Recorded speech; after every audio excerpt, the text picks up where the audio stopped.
on TV3 here in Accra. My name is Efua Tieko. The headlines this afternoon.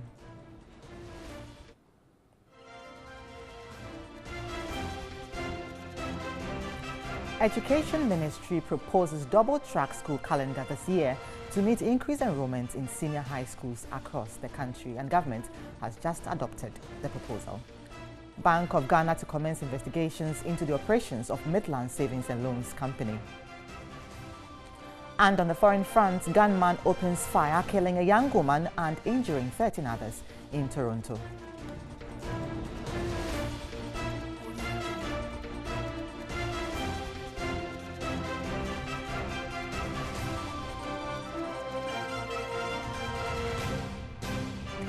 These and more coming up in the next 1 hour. Do stay with us.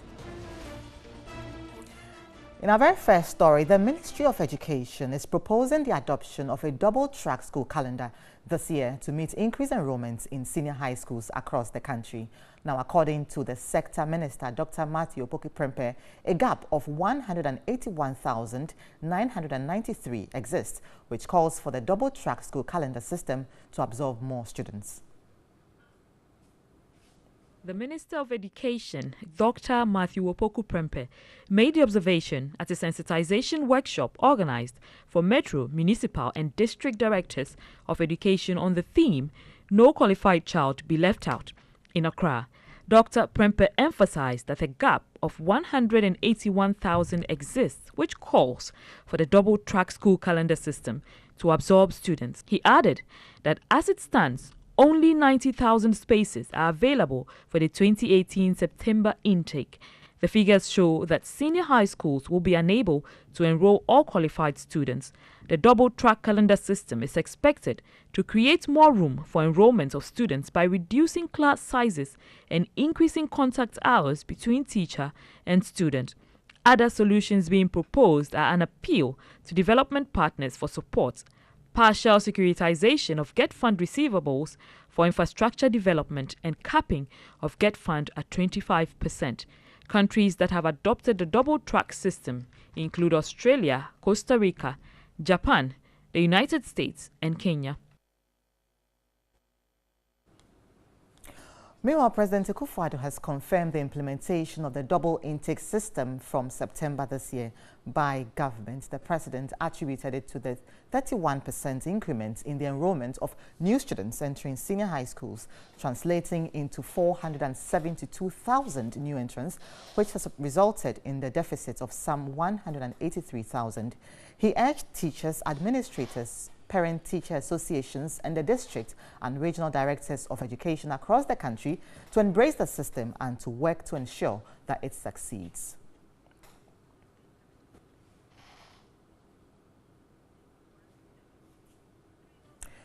So I've been joined in the studio by an educationist, that's Kofi Asare, who is a member of the Ghana National Education Campaign Coalition. Good afternoon to you, Kofi. Yeah, good afternoon. Good afternoon So, to viewers. Yeah, right. Now, this is where we are now. We can go into the issues of did we think through this policy properly? I mean, how are we going to handle it? I mean, we can go through all that, but this is like spilled milk. This is where we are now. So, in your view, is this a good measure? It is definitely not a good measure. Someone asked me what I thought it was, and I explained it by saying that it's like drowning in the middle of an ocean and then being rescued by a pirate. You don't have an option. This option is more or less the only option available because we don't have money to expand infrastructure to accommodate the increasing number of senior high school students, especially at the boarding level. So we don't have any option than to go for this because there's no money. But even with this particular option that we have taken, we still need to think through it and make sure that it succeeds, because the fact that it's an only option does not mean that we can just handle it anyhow we want. Exactly. The fact that it is the only option doesn't mean it is justified. That is the fact. Because let's look at it very well. There are about 1 million children in school. I mean, before the end of this academic year, there are about almost 1 million children in school. And then about 277,000 of them graduate. That's the Form 3s, they leave. Now, when they leave, more or less 25% of the school has left. But when the 1 million were in school, the schools were overcrowded. Average class sizes range between 60 and 80. In schools like Anlo Senior High School, they had 160 in the general art class 1. Now, 160. they are basically saying this new measure is going to help that because there will be smaller class sizes. How will there be smaller class sizes? Let me explain the scenario to you. Good. I'm saying that we have 1 million children in school. And then at that time, the school was overcrowded with class sizes of about 60, 80, up to 160. Your aim is to reduce the class size to about 40, 45. Acceptable standard by UNESCO should be about 30, but let's say 40. To move from 60 or 80 class size to 40, what you do is that when the 270 people graduate, you maintain that number. Then you have about 750,000 people in school. Then you are reducing the class size. But here's the case where we are saying that, okay, we were 1 million last year. Now Form 3 have vacated. So now we have about 70,000 people in school. But we are expecting 420 Form 1s to come. And so we are going to enroll only half of them at a time. Do you understand? Half of them at a time. So you end up cumulatively reducing the congestion by about 7%. Because you end up having about 900,000 or 940,000 students in school. Let me pick your brain on the issue of the students staying at home, during vacation for about 3 months or so. How does this work? Isn't this a bit of a disincentive to the students? If you have to go for classes for 3 months and then come and stay at home for another 3 months. Yeah, they'll go to school for 40 days, and then they'll come home for 40 days, right? And then go back to school again after 40 days, right? Definitely you ask, so what will they be doing home when their colleagues will be in school? That's right. And they will be in different classes because their teachers will be different. You see, the whole thing is only seeming possible on paper. We are not being pessimistic. But we are implementing it. Yes, without piloting it, right? Right. So once you haven't piloted it, it means that its workability is on paper. So you feel this will crash? No. That's the last thing that should happen. It shouldn't crash because I said at the beginning that we don't have any option. Right. Because there's overcrowding. We have conducted the research in all the schools that we went. And we have come with a report which we launched yesterday that there is excessive overcrowding in the schools, in the classroom, and the dormitory. So we need to decongest them. So this probably will help to decongest, but only to a minimal extent. As I explained to you earlier on, the decongestion will only have about less than 10% effect because you will still have about 900,000 students in school at the same time. So briefly, in the long term, what should we be doing? In the long-term lessons, we should plan. If you fail to plan, you plan to fail. In the long term, we have to plan. We need to start planning. We shouldn't say that this system does not involve any infrastructural expansion costs, so we are going to wait and then run it, as I've seen in the various presentations. This system may not come with some immediate infrastructural expansion costs, but this system cannot be sustainable, a permanent system. Right. It's an ad hoc system. So if you are adopting this ad hoc system for a year or two, then quickly, within the 2-year period, you need to quickly find money and expand classroom and dormitory infrastructure. Other than that, you end up making the system a permanent one, which will not be in the best interest of Ghana. Thank you very much, Kofi. So we've been speaking with Kofi Asare, who is a member of the Ghana National Education Campaign Coalition. Now, my colleague Noam Falong has been speaking to Ghanaians to find out what they also think about this proposal. A document cited by 3 News indicates that the Ministry of Education has made some proposals aimed at solving the present pressure on enrollment and facilities in secondary schools. One of these proposals is the adoption of a double-track calendar system. This will transform secondary schools into a semester-type system. What do Ghanaians think about this proposal? We find out today on What Do You Think? We're practicing the 3-term system. What has been the records? What has been the performance of students over the years? How many of them are able to enroll into the tertiary? Which performance, which grades? So if you are going back to the semester system, do we think the performance of students will be able to match those that practice a 3-semester system? Do we think the syllabus or the teachers that are to handle them will be able to cope? By the way, students migrating from BEC to the senior cycle, is it that they are better off than those practice the 3-semester system? If they are able to do their homework well and they think that's the best way to go, why not? they should implement it. But if it's only for political point, then I'm afraid it should not be carried out. I think it will all depend on our resources. If it is not easy for the government to raise monies and build schools and then increase the number of schools, then I think it's a prudent plan so that we can manage the little that we have. It will all depend on the students, whether they are willing to learn, because nowadays most of the students, even if they are giving attention, they don't learn. I'm doing my service in a school right now, and you could attest to the fact that the willingness of students to learn these days is not there because of social media and other things that are distracting them. It's not really about the duration or the time span or a semester-like system. It's about the infrastructure, what we have at the moment to accommodate our students.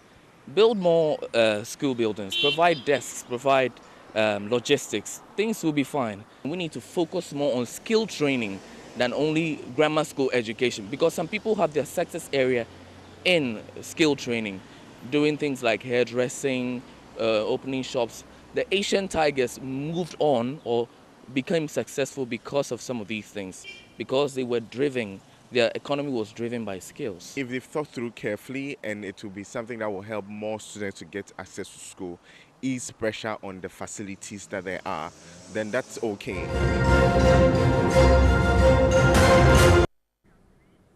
So those were some views on the streets. Let's now look at some other issue, as some nurses wear ordinary clothes to and from work, while some others stick to their official uniforms. Kwabna Edujemfi has been finding out the rationale behind the trend. It's 2 p.m. on a Friday. Nurses at all government hospitals are either about to close or start work. After approaching some of them, I was told nurses in Mufti always have their uniforms to change once they enter the hospital. So what is their motivation for wearing their uniforms in public places? Is it to attract attention or to prove that they are associated to the noble profession? We are not actually supposed to wear the uniform and walk in town, buy stuff. So probably they want to buy some other things, want to go to the market or something. So then what they do is then they have to change, or probably they are going somewhere. I choose to put on my house attire because I think there are infections on the ward and I don't want to carry that to the house. Probably I'm late or something. I wouldn't want to come and change before I go to work, so I'll just wear it from the house. President of the Ghana Registered Nurses and Midwifery Association, Kweku Asante Krobia, explained, though not a written policy, it is always advisable for nurses to wear their uniforms only when they are carrying out their duties. In our parlance, we call it nosocomial infection. The likelihood that you pick this infection from the ward and you can take it to the public, where probably you have finished work, you're going home and you sit in a trotro or taxi. That one you can transfer to members of the public, and that is why I'm saying it makes a lot of sense to say that you may have to put it off you when you finish work in the ward. And so whilst the nurse goes into her apron and even the cap that is wearing, it's supposed to take away a considerable amount of infection-causing agents. But our checks in some hospitals showed that not all nurses even wear their aprons and caps when on duty. Mrs. Benedicta Kisi practiced for 45 years as a general nurse and a midwife, both in and outside Ghana, and currently runs her own private hospital in Accra.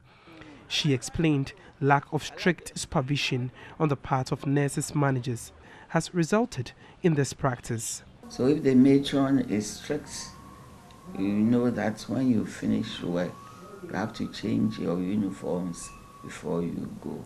And they have some people who are elderlies who take care of the uniforms for us. You never take them home. You wash them in the hospital because the hospital has a laundry like Kolebu. Formally, all nurses have their linen bag that you can send your bag to the laundry in the Kolebu and after some time you go and collect it. The GRNMA president admitted the practice has worked better in hospitals where there are enough changing rooms and lockers. Nurses I encountered admitted there are enough lockers in their various hospitals to enable them keep their healthcare attire at the hospital, but this particular nurse would simply not change for personal reasons. I think it's hectic for me, like having to change, and I don't have that time. Because I wear my uniform from home, that's why I sew this one, to protect the uniform. So far, there are no statistics to prove how nurses have over the years transferred any form of bacteria to the public, but Kweku Asante Krobia says this is a worrying trend which should be prevented. Kwabena Edu Jemfi, TV3. Now let's look at some security matters, as government is to set up a 5-member committee to investigate the killing of 7 suspected armed robbers by the police in the Ashanti region. Inner City and Zongo Development Minister Haji Abubakar Sadiq Boniface made this known after meeting with families of the deceased in Kumasi. Here is a report by Ibrahim Abubakar. Inner City and Zongo Community Minister Alhaji Abubakar Sadiq Boniface held meetings with leadership of the Zongo community as part of measures to restore peace and order at Asawase and the entire Asokore Mampong municipality. He commiserated with the youth over the death of their colleagues and pleaded with them to allow due process to prevail to ensure peace. The minister has hinted of the constitution of an independent committee to investigate the matter. I believe this independent committee will be without the police because of the police involvement in the whole matter. It is only the investigative team that will be able to establish whether they were genuine children we had or they were robbers, and whether the results as quickly as possible. The minister reiterated government resolve to ensure there is a lasting solution to the matter. He called on the entire Zongo community to be patient, since the Islamic religion itself stands for peace. Some youth in the Asawase constituency earlier this week staged violent protests in reaction to the killing of 7 young men in the area. They insisted the young men were not armed robbers, as the police claimed in 8 reports. The police announced on Tuesday that 7 out of the 8 suspected robbers, whose attack reportedly led to the death of a police officer with a SWAT unit of the Ashanti Regional Police Command, had been gunned down after a gun battle. But families of some of the deceased persons have disputed the claims by the police. The 5-member independent committee would comprise of a renowned Muslim cleric, a clergy from the Christian religion, an independent investigator, a conflict resolution expert, and 1 other person. Meanwhile, President Akufo-Addo says recommendations of the 5-member committee will be swiftly implemented to promote peace. He gave the assurance at Savalugu in the northern region, where he cut the sod for a factory for the district. Savalugu, now we're talking about peace in Dagmon and in Savalugu. We have also to think about peace in our nation. Recently, events have occurred at the instigation of the police that disturbed the peace of our country. I've already spoken about what took place at the Midland Loans and Savings Bank in East Legon in Accra. The other day, too, a tragedy occurred in Asawase. We're establishing a committee of inquiry to look into those events and make recommendations as to the way forward. I want to assure the country that the recommendations that will come from the committee will be ones that will be scrupulously implemented and enforced by the government to make sure that incidents like that never happen again.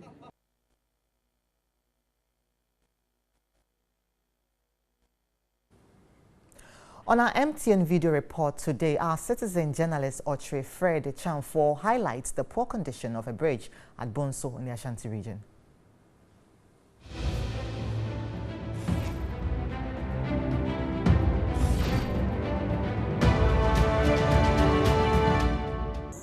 This is the condition of the bridge at Bonso. This is the bridge on which students pass to school every morning. But due to the rain, the condition of the bridge has become very bad. My name is Ochofred Echamfo, reporting for MTN Video Report TV3, Bomso, Kumasi in the Ashanti region.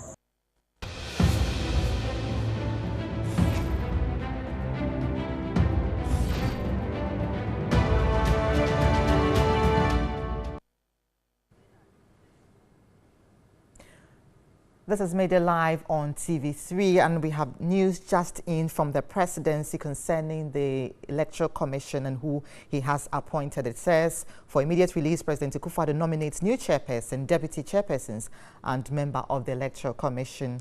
The President of the Republic, Nana Addo Dankwa Akufo-Addo, has, by letter dated Thursday, 19th July 2018, sought the advice of the Council of State in accordance with Article 72 of the Constitution for the appointment of a new chairperson, 2 deputy chairpersons, and a member of the Electoral Commission. This follows the removal from office on Thursday, 28th June 2018, of the former chairperson of the EC, Mrs. Charlotte Osei. Now, it goes on to say the following persons have thus been nominated for the appointment of the President to fill these vacancies, subject to the advice of the Council of State. That's Mrs. Jean Idukwe Mensah, the chairperson of the Electoral Commission, Mr. Samuel Tete, deputy chairperson, Dr. Eric Asari Bosman, deputy chairperson, and Ms. Ajwa Esiama Ebrifa, member of the commission. And that's the press release from the office of the President. You're watching Midday Live on TV3. Do stay tuned.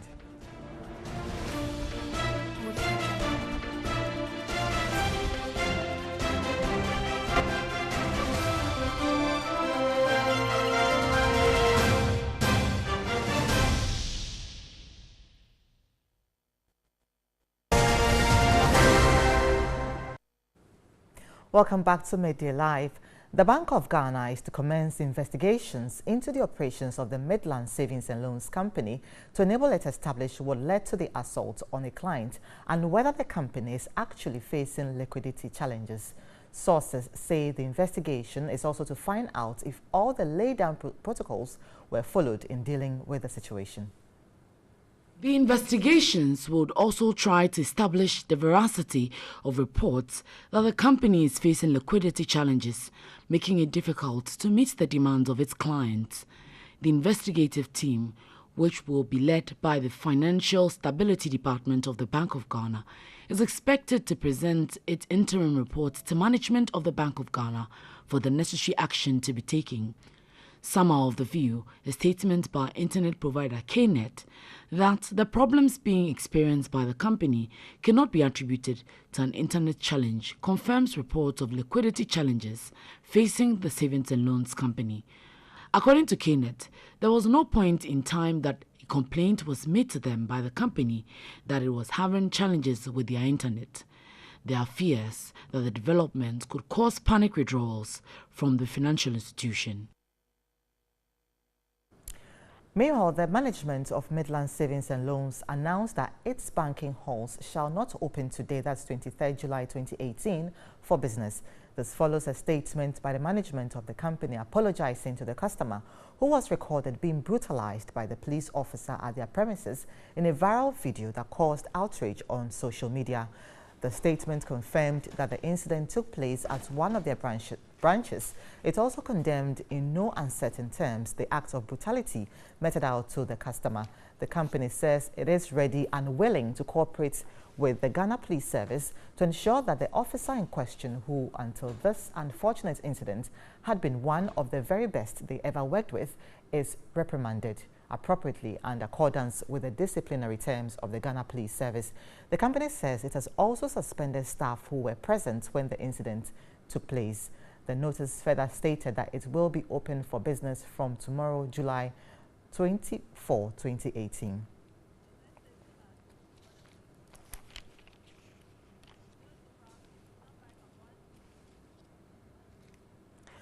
The Bank of Ghana has maintained its policy rate at 17%. The Monetary Policy Committee of the Bank of Ghana, after holding its 83rd regular meetings to review developments in the economy, decided to maintain the policy rate. At the 82nd meeting of the MPC, the Bank of Ghana reduced the policy rate to 17%, cutting it by 100 basis points from 18% in May 2018. That also came after the central bank reduced the rate from 20% to 18% in March this year, as policy rate is the rate at which the central bank lends to commercial banks for onward lending to their customers.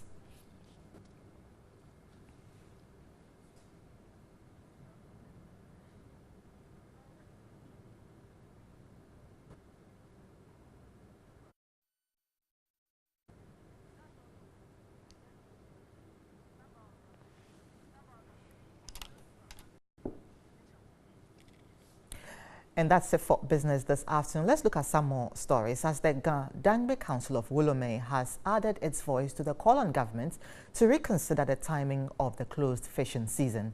The council members believe the August date will not only impose economic hardship on the fisherfolk, but also infringe upon their traditional rituals, customs, and rights.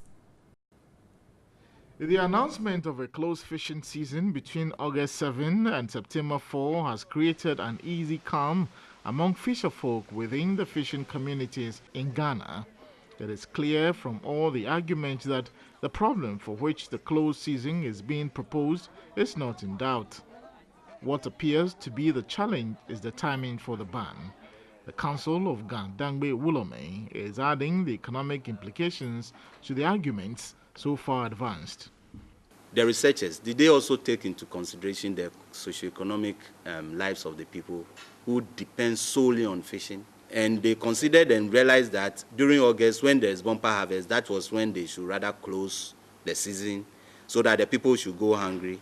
President of the Council, Numo Blafo III, challenged the scientific basis that informed the government decision, blaming the dwindling fish stock on poor sanitation.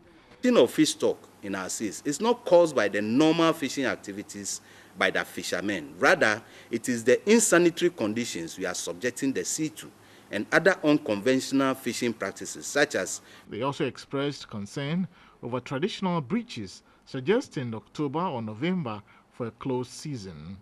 Homowo is celebrated in the month of August, and before it, there are several customary rites which precedes it. Inshobulemo is the purification of the sea, and Wolokomo is where selected fishermen are sent to go and catch what we refer to as chile, which is shared to some Shiawuji within Gamashi for the official Kwekwe. The Food and Drugs Authority, FDA, is seeking interagency and international collaboration to help curb the social menace of tramadol abuse. The FDA believes awareness creation is critical to discouraging abuse of the drug.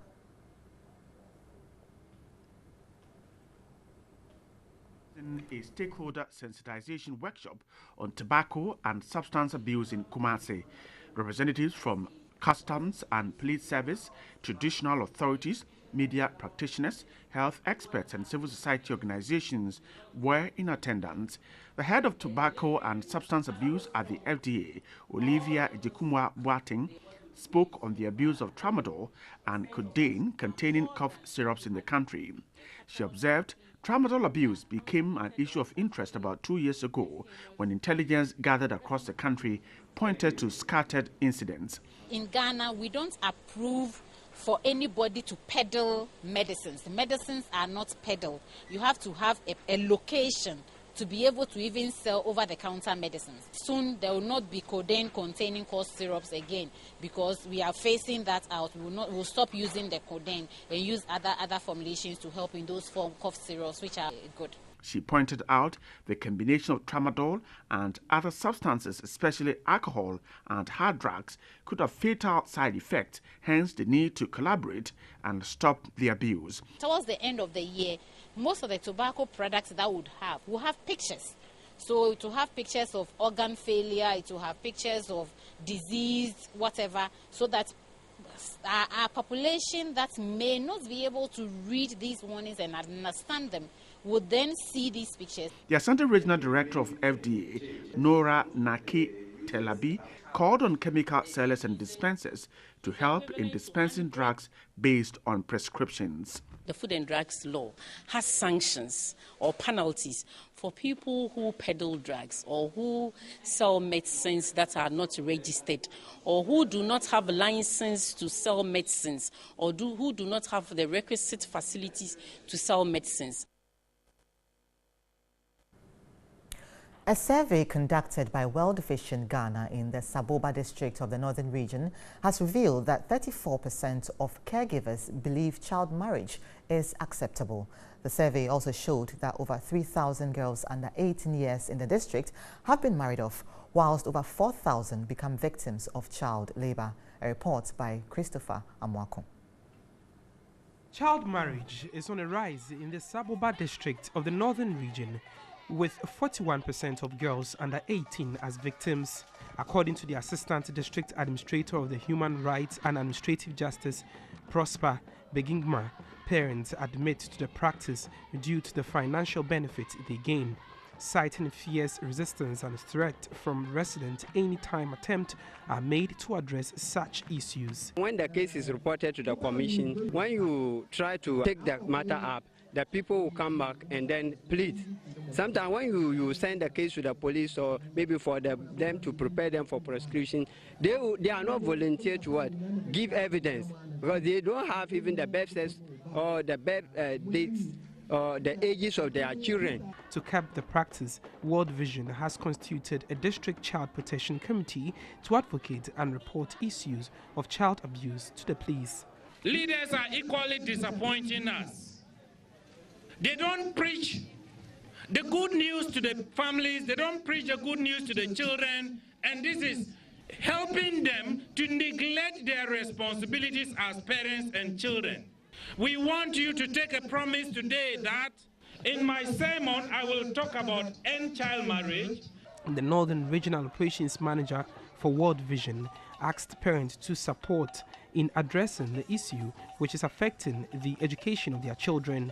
The 5-year campaign, dubbed It Takes a World to End Violence Against Children, is intended to contribute to the reduction in child marriage by 50% through increased advocacy and access to education by the girl child. Well, the Osu Shelter for Abused Children is seeking public assistance in tracing the parents of some 7 children in their custody. These children, including 2 special ones, were brought to the shelter in November last year. The first child, 8-year-old Victor Ansah, was brought to the shelter on November 20, 2017 from Kwame Nkrumah Circle. She claimed to have come from Takrady. 13-year-old Christabel Ousu and Kweku Tafo Dobro found loitering at Makola on April 9 this year. 7-year-old Percy was found loitering at Kaneshi First Light on May 9. Bright Parkway Sinto, 13 years, a native of Siri Samraboy, was found loitering around Kaneshi First Light. The rest are 10-year-old Selom Yalgili from Aveime Bator. 10-year-old Kojo Karim with special needs was found around Weja. A 10-year-old boy was also found loitering around Accra Shopping Mall. He told social worker he hails from Takrady but could not provide any further details. Anyone who knows any of these children or their relatives should please contact the Osu Shelter for Abused Children. Well, coming up shortly is sports with Nana Kojo Afre after this break.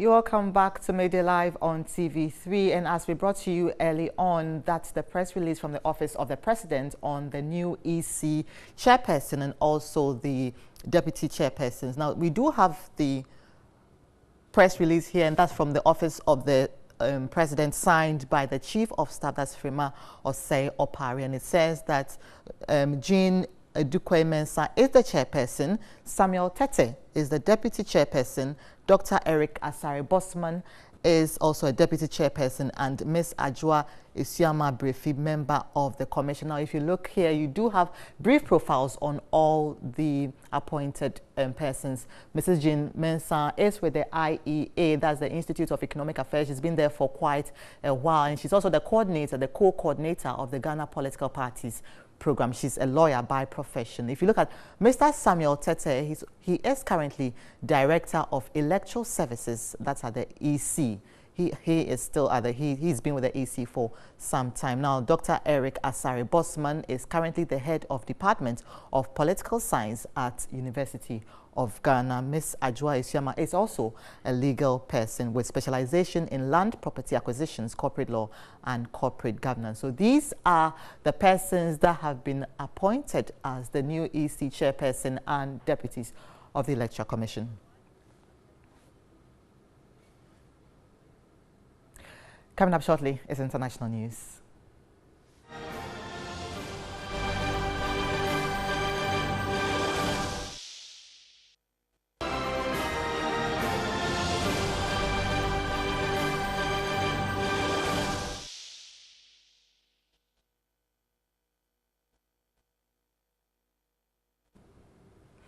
Now, international news. A gunman has opened fire on a busy avenue in Toronto, killing a young woman and injuring 13 other people, one of them critically. Now, the victim critically injured in the Canadian city's Greektown district is a girl of 8 or 9. The dead, according to them, the dead gunman reportedly killed in an exchange of shots. The attack erupted on Danforth Avenue on Sunday evening when the area was teeming with people, Canada's Globe and Mail newspaper reports. The motive for the shooting, which reportedly targeted at least 2 cafes or restaurants, is still unclear. Some of the victims were treated at the scene, while others were taken to local hospitals.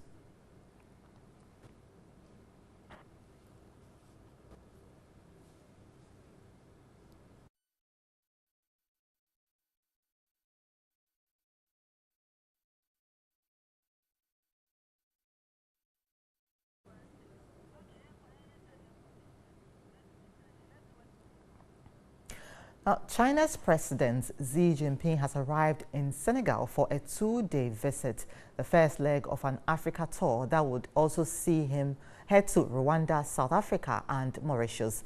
Senegalese President Macky Sall on Saturday welcomed his counterpart to the capital, Dakar. The two leaders, who are meeting for the 3rd time, are expected to sign a number of bilateral deals.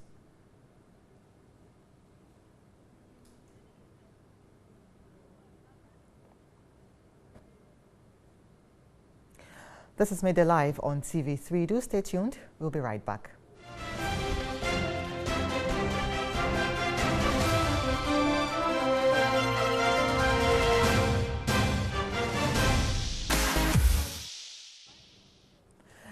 In entertainment news this afternoon, reggae dancehall act Stonebwoy continues to shine on the international stage. He was at the Reggae Sumfest in Jamaica after great performances at Miami in the US and at the One Africa concert at UK's O2 Arena.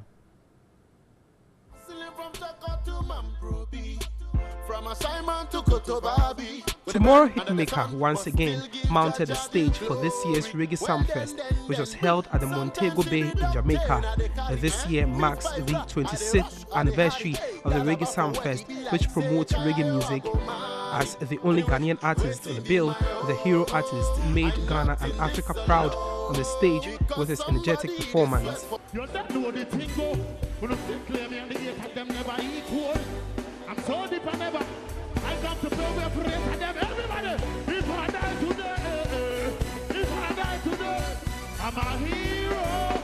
Stonebwoy has signed up to the Universal Music Group, making him the 2nd Ghanaian-based artist after singer and songwriter Sina Soul to be signed by the company. A long time, man, a bragga. When me name 50,000 man gather. Go on, come cut it with a shot that a family with some man confess the real gather. Put it up on the head. I got the cat up. I do say the apple jade.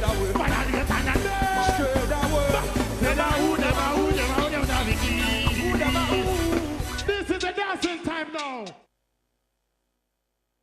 That's a lot of energy there. Now, it has been very difficult for the gospel artists in Ghana to make their songs acceptable worldwide. Canadian-based gospel singer Abigail Coleman is set to take Ghana gospel to the world as she releases her new single, To Me Mikra.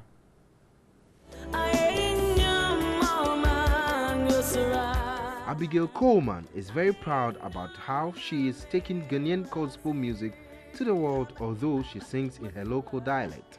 The singer believes that there are so many promoters out there who can help her promote her song, but the most important thing is to start from home. Abigail Coleman urges Ghanaians to pay attention to gospel music and also support them. In an interview with Justice Mesa on TV3's Talent Saturday, the singer disclosed how African music are being loved by the Western world. In Canada, it's just like in the US. When it comes to gospel, people love it. People want something different, you know. People are starting to, like Canadians and, you know, the Western world, they're beginning to love African music. They're beginning to love our style of music. We have the talent to make Ghana, you know, shine like Nigeria or the US. Or we have incredible talent and they need support.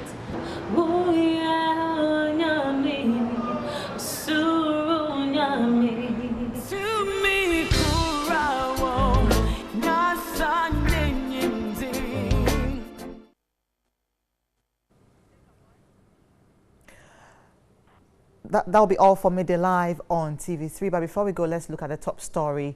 Education Ministry proposes double-track school calendar this year to meet increased enrollment in senior high schools across the country, and the government has just adopted that proposal. Bank of Ghana to commence investigations into the operations of Midland Savings and Loans Company. And gunman opens fire, killing a young woman and injuring 13 others in Toronto.